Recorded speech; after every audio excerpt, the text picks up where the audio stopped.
یو ورځ پسې یو کس راغی ابو امامه رضی الله عنه وی ځوان هلک د پیغمبر صلی الله علیه وسلم خواله راغی موږ ورسره ناست وو وی یا رسول الله اذن لي بالزنا ما له اجازت راکړه چې زنا کو فاقبل القوم عليه فزجروه قالوا مه ټول قوم ورته متوجه شو غلی شه ته څه به ګډوډ سره شوې د پیغمبر په بیټک کې د هغه په مجلس کې ته څه زنا کو پیغمبر صلی الله علیه وسلم ورته ادنوه دی خوا راشه راشه زما خواله دا ادب دی د حوار د خبرې اترې د پوه کولو شړی مه دا بعض علما دعات یا دینی طبقه دا بېدینه د ځان نه څه کي وی شړي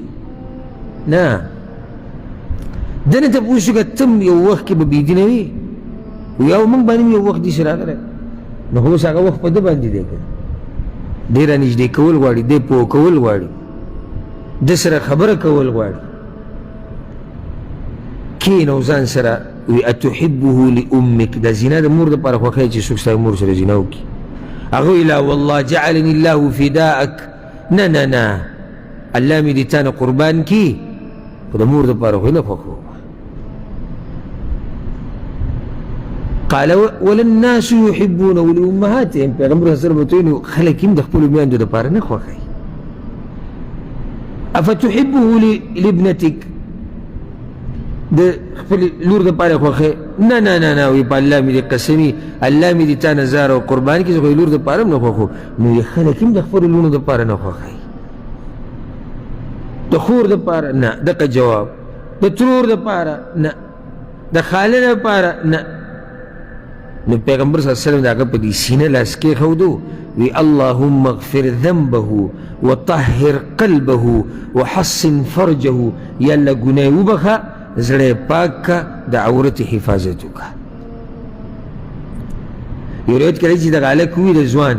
امام احمد دا روایت راوړی وی د پیغمبر خواله چې راتلم زینا ته مې زړه کېدو چې د پیغمبر خوا نه تلم که د ځمکې په دې مخ مې یو کار بدي شو نو هغه زینا وه څومره په ښایسته انداز یې پوه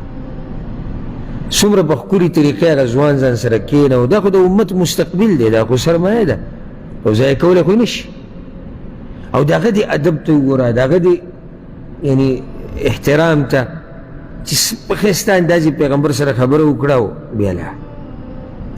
دا ګوره د پیغمبر صلی الله علیه وسلم طریقه ده په څومره ښایسته طریقې سره یې پوه چې څنګه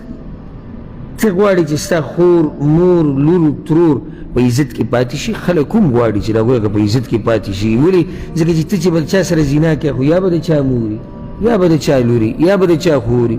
یا به د چا تروري نو ته د هغوی دپاره غواړې او ځان دپاره یې نه غواړې دا د پیغمبر صلی الله علیه وسلم طریقه وه ملګري به پوه کول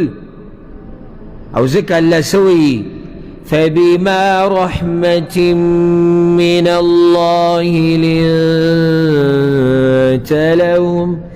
ولو كنت فظا غليظ القلب لانفضوا من حولك پیغمبر وی د الله په رحمت سره ته دوی ته نرم شوی او که چېرته ته سخویه وې او یا دې ژبه سخته وې دا صحابه کرام به ټول تا نه تښتېدلي وو دا خو الله تا کې نرمي اچولې ده او ځکه مخکې موږ سره حدیث تیر شو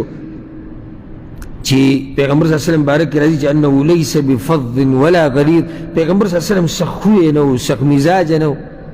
د بدو په بدله کې به بد نه کول د بدو په بدله کې به سړي سره ښه کول نو دا د پیغمبر صلی الله علیه وسلم